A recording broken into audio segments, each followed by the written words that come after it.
Ini adalah dongeng Grimm yang gelap yang belum pernah kamu dengar.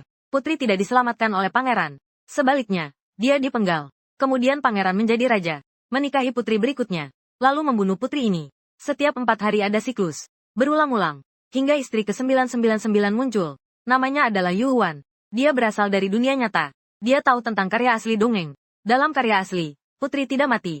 Sebaliknya, dia menggunakan sebuah peluit untuk memanggil 2 kesatria, untuk mengalahkan Blue Beard. Artinya, selama menemukan peluit putri, dia bisa membunuh Blue Beard, tapi dia hanya punya waktu 4 hari. Sesuai dengan pengaturan, Blue Beard akan pergi memeriksa wilayahnya di pagi hari. Sebelum pergi, dia memberikan kunci kepada istrinya untuk dijaga. Selama tidak menggunakan kunci emas, dia tidak akan dibunuh. Untuk mencari peluit, Yu Huan membuka semua ruangan kecuali kunci emas. Semua ruangan. Dia menemukan salah satu ruangan dipenuhi foto-foto. Itu adalah setiap istri Blue Beard, tapi gambar pertama malah sobek, dibuang di tanah. Dia mencoba untuk menyusunnya kembali, melihat apakah ada petunjuk. Namun tiba-tiba dipeluk oleh seorang pria dari belakang, yang mengaku sebagai kekasih ratu pertama. Yu Huan baru saja ingin melawan. Tiba-tiba semuanya menjadi gelap. Ketika dia terbangun lagi, sudah pagi hari berikutnya. Ternyata dongeng ini memiliki pengaturan. Tidur paksa sebelum jam 12 setiap malam. Saat waktu sarapan, Blue Beard memeriksa kunci emas, memastikan tidak ada bekas penggunaan. Keluar lagi untuk berpatroli. Yu Huan kembali ke ruangan itu, menyusun kembali gambar yang sobek, menemukan bahwa itu adalah istri pertama Blue Beard. Peluit seharusnya ada di tangannya. Namun orang sudah merasakannya. Satu-satunya petunjuk adalah kekasihnya. Malam itu dia datang ke tempat pertemuan, bertanya kepada kekasih tentang ratu pertama. Kekasihnya memberitahunya, ratu sebenarnya adalah putri dari negara tetangga. Blue Beard ingin menikahinya, membunuh seekor naga jahat sebagai mahar. Akibatnya, pada malam pernikahan, dia terkena kutukan naga jahat dari pangeran tampan, menjadi seperti ini. Namun, Blue Beard tidak menyesal, karena dia sangat mencintai putri. Namun putri mengkhianatinya dan bersama kekasihnya. Dalam kemarahan, Blue Beard membunuh putri. Cerita selesai.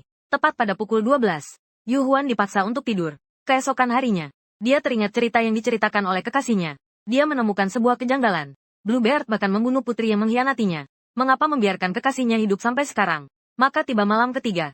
Dia sekali lagi menemui kekasihnya. Namun kekasihnya sengaja menghindari topik ini. Waktu berlalu sedikit demi sedikit. Tiba di malam terakhir. Masih belum menemukan peluit. Yu Huan memutuskan untuk mencoba sekali lagi. Dengan kunci emas, dia membuka ruangan terakhir. Namun tidak menemukan. Kekasih yang berdiri tidak jauh dari situ, mengeluarkan senyuman aneh. Setelah Yu Huan membuka pintu kamar, dia terkejut dan menggigil melihat pemandangan di dalam. Di lantai penuh dengan darah. Di dinding tergantung deretan mayat yang cacat.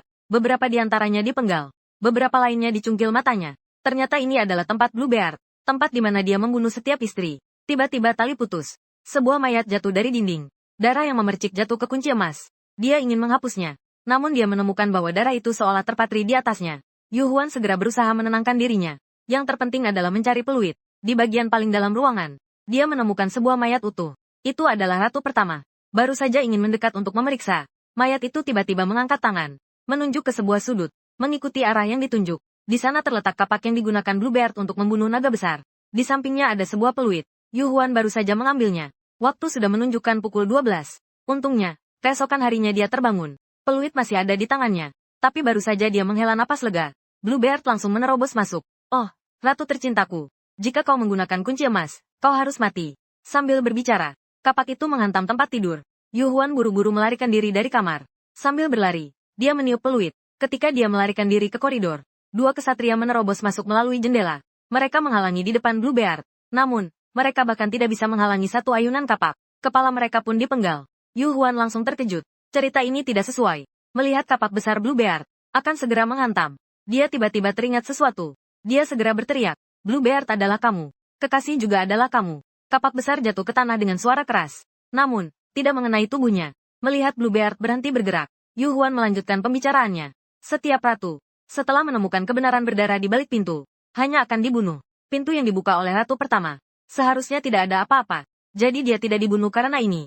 Tetapi karena perselingkuhan. Setelah kamu terkena kutukan naga jahat, penampilanmu menjadi sangat jelek. Takut ditolak oleh putri.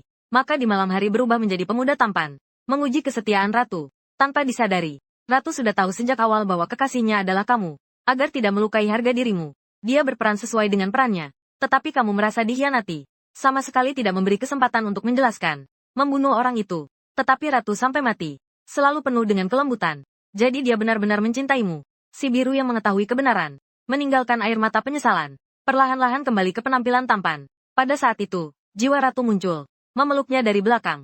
Kemudian hancur menjadi serpihan dan menghilang bersama-sama. Kastil juga sedikit demi sedikit hancur. Sebuah cahaya emas yang menyilaukan muncul. Yu Huan kembali ke rumah. Saat itu, orang tuanya juga diangkut keluar. Namun detik berikutnya menjadi abu. Untungnya, kakak masih hidup. Ternyata itu terjadi pagi ini. Sebuah sistem bernama 81 pertanyaan mematikan. Turun ke bumi. Memaksa setiap orang untuk menjawab pertanyaan. Salah jawab akan langsung mati. Benar jawab bisa masuk ke dalam permainan kematian. Hanya dengan menyelesaikan permainan bisa selamat. Akan ada lebih banyak hadiah bunga merah di tangan. Yu Huan dan kakak berhasil menjawab dengan benar dan menyelesaikan. Orang tua gagal. Tapi mereka tidak sempat bersedih. Menurut dugaan, sistem ini kemungkinan besar terkait dengan otak cerdas. Yang disebut otak cerdas adalah sejenis komputer pribadi mini. Pasang di belakang telinga. Terhubung dengan otak. Di era ini, sudah tersebar luas seperti ponsel. Untuk menyelidiki penyebab kematian orang tua, mereka mengemudikan mobil menuju markas otak cerdas. Namun, mereka menemukan bahwa pintu masuk sudah dipenuhi orang. Namun, di dalam sudah kosong. Keduanya terpaksa pergi ke perpustakaan. Meminjam beberapa buku yang berkaitan dengan dongeng. Digunakan untuk menghadapi pertanyaan berikutnya. Namun, yang tidak mereka duga adalah, pertanyaan berikutnya ternyata tentang Liao Xiao. Cerita mana di bawah ini? Bukan berasal dari karya Pu Songling yang ditulis di Liao Xiao. A. Perubahan mayat. B. Kulit lukisan. Selir CC. D. Mimpi biji jagung. A. Siu. Berikutnya, F. Ganjiang Mosie.